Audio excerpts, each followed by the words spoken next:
دیکھیے جب کوئی دہریہ آپ کے سامنے، کوئی ملحد آپ کے سامنے یہ بات رکھے کہ میں اللہ تبارک و تعالی کے وجود کو نہیں مانتا، تو آپ اس کے سامنے دلائل پیش مت کریں، آپ اس کو دلیلیں دینا شروع مت کر دیں، کیونکہ آپ دلائل دینا شروع کر دیں گے تو وہ آپ کی ایک ایک دلیل کو توڑنا شروع کر دے گا، ایک ایک دلیل کو جو ہے نا وہ مسترد کرنا شروع کر دے گا۔ لیکن آپ جب اس کے سامنے یہ بات رکھیں گے نا کہ چلے آپ اللہ تبارک و تعالیٰ کے وجود کو نہیں مانتے، تو میں آپ سے ایک سوال کرتا ہوں، مجھے بتلائیے کہ یہ کائنات کیسے بنی؟ تو فوراً آپ کو جواب دے گا، آپ کو کہے گا کہ کائنات ایک مادہ تھا، پھر ایک دھماکہ ہوا، ایک ایکسیڈنٹ ہوا اور کائنات وجود میں آ گئی، جس کو یہ لوگ یعنی سائنس کی اصطلاح میں بگ بینگ تھیوری کہتے ہیں۔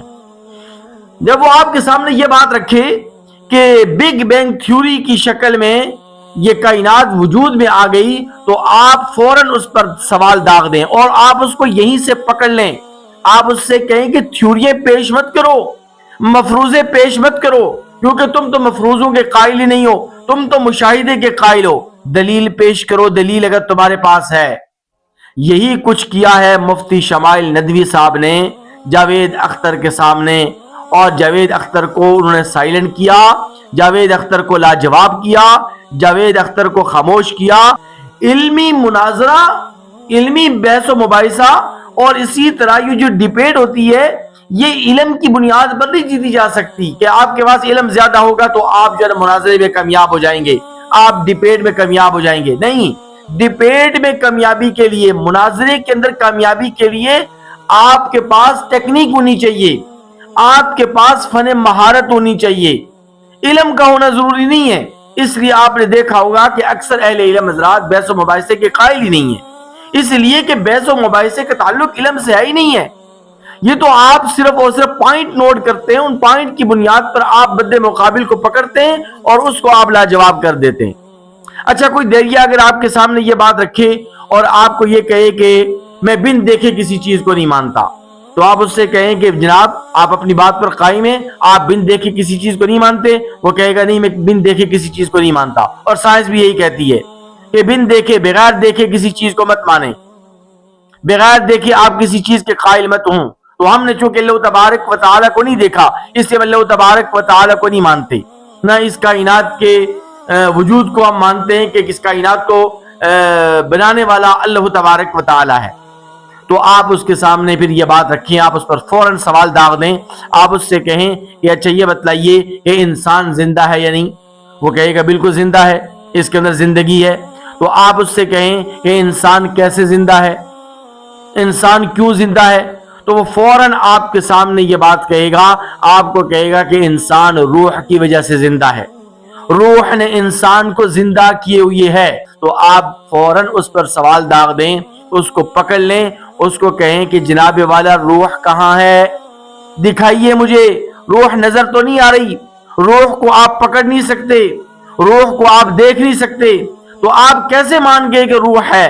تو جس طرح آپ روح کو بن دیکھے مانتے ہیں، اسی طرح ہم اپنے رب کو بھی بن دیکھے مانتے ہیں۔ جس طرح انسان کی زندگی کو روح قائم اور دائم کیے ہوئے ہے، تو اسی طرح اس کائنات کو جو زندگی ملی، اس کائنات کو جو قیام ملا، یہ اللہ تبارک و تعالیٰ کے وجود کی وجہ سے ملا۔ یہ ہے وجود باری تعالیٰ۔ کوئی ذات ہے کہ جس ذات نے اس کائنات کو بنایا اور اس کائنات کے نظام کو وہ چلا رہا ہے، اور وہ ذات اللہ تبارک و تعالیٰ کی ذات اقدس ہے۔ دیکھیے انسانی جسم میں درد ہوتا ہے، اب یہ درد نظر نہیں آتا، درد دکھتا نہیں ہے، درد کے متعلق آپ کوئی بات نہیں کہہ سکتے کہ یہ درد کیسا ہوتا ہے، لمبا ہے، چوڑا ہے، چھوٹا ہے، بڑا ہے، نہ آپ اس کو پکڑ سکتے ہیں، نہ اس درد کو جو ہے نا آپ اٹھا سکتے ہیں، نہ آپ اس کو پکڑ سکتے ہیں۔ تو یہ انسانی جسم میں جو درد ہوتا ہے، تو انسانی جسم میں یہ درد کیسے انسان کو محسوس ہوتا ہے؟ انسانی جسم اس بات کی گواہی دے رہا ہوتا ہے کہ درد ہے۔ تو جس طرح انسانی جسم کی گواہی کے اوپر انسان درد کو بن دیکھے مانتا ہے، تو اسی طرح ہم مسلمان الحمدللہ ثم الحمدللہ بن دیکھے اپنے رب کو مانتے ہیں۔ ہمارا ایمان اس بات کی گواہی دے رہا ہے کہ اللہ تبارک و تعالیٰ کی ذات اقدس ہے، اللہ تبارک و تعالیٰ کا وجود ثابت ہے۔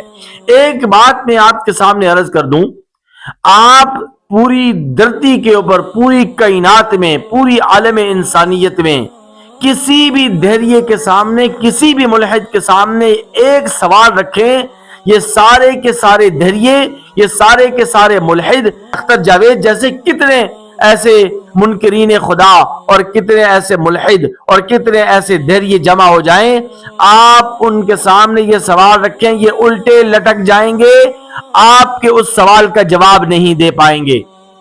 آپ ان کے سامنے یہ سوال رکھیں کہ دیکھیے جانوروں کے ہاں بچے پیدا ہوتے ہیں اور پرندوں کے انڈوں سے بچے پیدا ہوتے ہیں، تو آپ مجھے یہ بتلائیے کہ ان جانوروں کے بچوں کو اور اسی طرح ان پرندوں کے بچوں کو فطری ہدایت دینے والا کون ہے؟ فطری ہدایت دینے والا، فطری ہدایت کا مطلب یہ ہے کہ ان کو زندگی گزارنے کا رنگ ڈنگ اور سلیقہ سکھانے والا کون ہے؟ مرغی کا بچہ پیدا ہوتے ہی اگر آپ اس کو پانی کے اندر اٹھا کر پھینکیں وہ ڈوب جائے گا۔ بطخ کے بچے کو پیدا ہونے کے بعد، انڈے سے باہر نکلنے کے بعد آپ اس کو پانی میں پھینکے وہ تیرنا شروع کر دے گا۔ تو اس بطخ کے بچے کو ماں کے پیٹ میں تیرنا کس نے سکھایا؟ یہ اس کو سکھانے والا کون ہے؟ یہ فطری ہدایت دینے والا کون ہے؟ اور مکڑی کا بچہ جیسے ہی پیدا ہوتا ہے فوراً جالا بنانا شروع کر دیتا ہے۔ ہم دنیا میں جب کوئی کام کرتے ہیں، ڈرائیونگ ہم سیکھتے ہیں تو اس کے لیے ہمیں کتنے کورس کرنے پڑتے ہیں، کتنی تک وہ دو کرنی پڑتی ہے، لیکن مکڑی کا بچہ جیسے ہی ماں کے پیٹ سے باہر آیا تو فوراً وہ جالا بنانا شروع کر دیتا ہے۔ یہ اس کو جالا بنانا سکھانے والا کون ہے؟ یہ فطری ہدایت دینے والا کون ہے؟ اور وہ ذات کون ہے؟ ہمارا ایمان اس بات کی گواہی دے رہا ہے کہ ان بچوں کو، ان پرندوں کے بچوں کو یہ فطری ہدایت دینے والی ذات اللہ تبارک و تعالیٰ کی ذات اقدس ہے، جو اللہ تبارک و تعالیٰ کے وجود کو ثابت کر رہی ہے۔ یہ جو آپ کے سامنے سورج ہے، اس سورج اور زمین کے درمیان جتنا فاصلہ اللہ تبارک و تعالیٰ نے طے کر کے رکھا ہے، متعین کر کے رکھا ہے، اس کے متعلق آپ کی سائنس یہ کہتی ہے کہ اگر یہ جو فاصلہ اللہ تبارک و تعالیٰ نے متعین کیا ہے، اگر یہ فاصلہ حد سے زیادہ بڑھ جائے، جتنی مقدار میں اس وقت یہ فاصلہ ہے، اگر یہ فاصلہ اس مقدار سے تھوڑا سا بھی زیادہ ہو جائے تو اس پوری کائنات میں کوئی سبزہ نہ ہوگی، یہ کائنات جل کر راکھ بن جائے گی۔ اور اگر یہ فاصلہ آدھا بھی ہو جائے، آدھا بھی، تب بھی ایک زمین کے اوپر جو ہے وہ یہ پھل پک نہیں سکتے۔ زمین سے نکلنے والی جو نباتات ہیں، جو سبزیاں ہیں، اگنے والی جو سبزیاں ہیں، یہ پک نہیں سکتی۔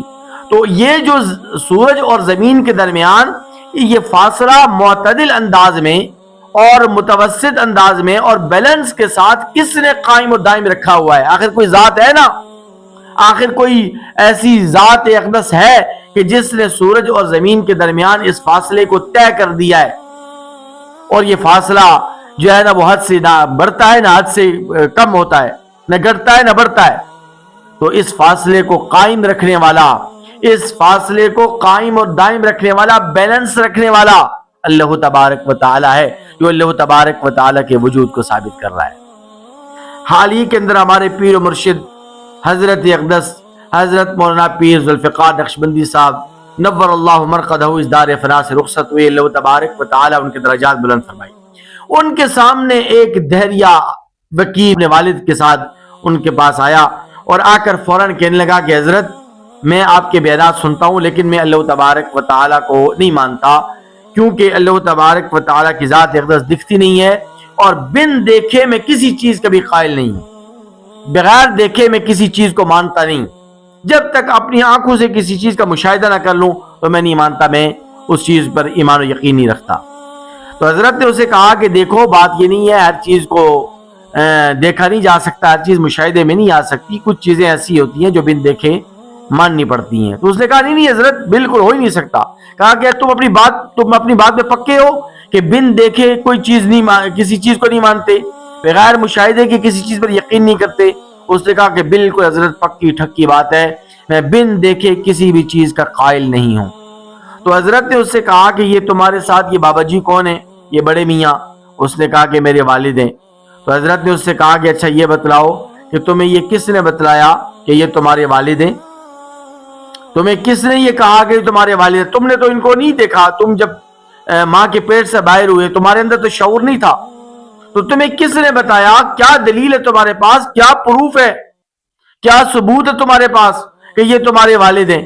تو فوراً جو ہے وہ کہنے لگا کہ میری والدہ نے مجھے کہا کہ یہ میرے والد ہیں، میری اماں نے مجھے کہا کہ یہ میرے والد بزرگوار ہیں۔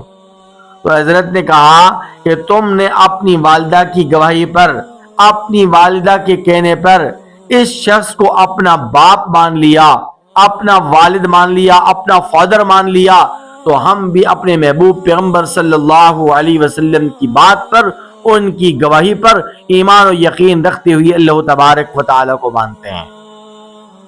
تمہاری والدہ جھوٹ بول سکتی ہے، وہ غلط گواہی دے سکتی ہے، وہ غلط بیانی سے کام لے سکتی ہے، لیکن ہمارے محبوب پیغمبر صلی اللہ علیہ وسلم ایسی سچی ذات اقدس ہے کہ جس کے بارے میں جھوٹ کا تصور بھی ممکن نہیں ہے۔ تو تم نے تو اپنی والدہ کے کہنے پر اس شخص کو اپنا باپ مان لیا، اور ہم اپنے محبوب پیغمبر صلی اللہ علیہ وسلم کی ذات اقدس جو کہ سچی ذات ہے اور اصدق الصادقین ذات ہے، ہم اس ذات اقدس کی لسان نبوت سے نکلی ہوئی گواہی کو ہم تسلیم نہ کریں، یہ کیسے ممکن ہے؟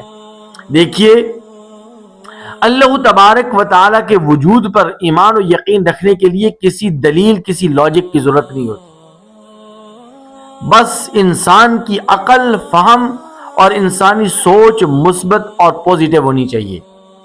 اگر کوئی انسان یہ کہتا ہے نا، کوئی دہریہ یہ کہتا ہے، کوئی ملحد یہ کہتا ہے کہ یہ انسان خود بخود وجود میں آ گیا، تو آپ اس سے سوال کریں، آپ اس سے ایک ہی بات پوچھیں، ایک ہی سوال کا جواب آپ طلب کریں۔ آپ اس سے کہیں کہ اچھا آپ یہ کہتے ہو کہ انسان خود بخود وجود میں آ گیا، اگر انسان خود بخود وجود میں آ گیا تو پھر انسان نے اپنی ذات کے لیے جو قوانین بنائے تو وہ قوانین ایک جیسے کیوں نہیں ہیں؟ اگر انسان اپنی ذات کا خود خالق ہے، اگر انسان خود بخود وجود میں آ گیا تو پھر کم از کم انسان کو اپنی ذات کے لیے قوانین بھی تو ایک جیسے بنانے چاہیے تھے نا۔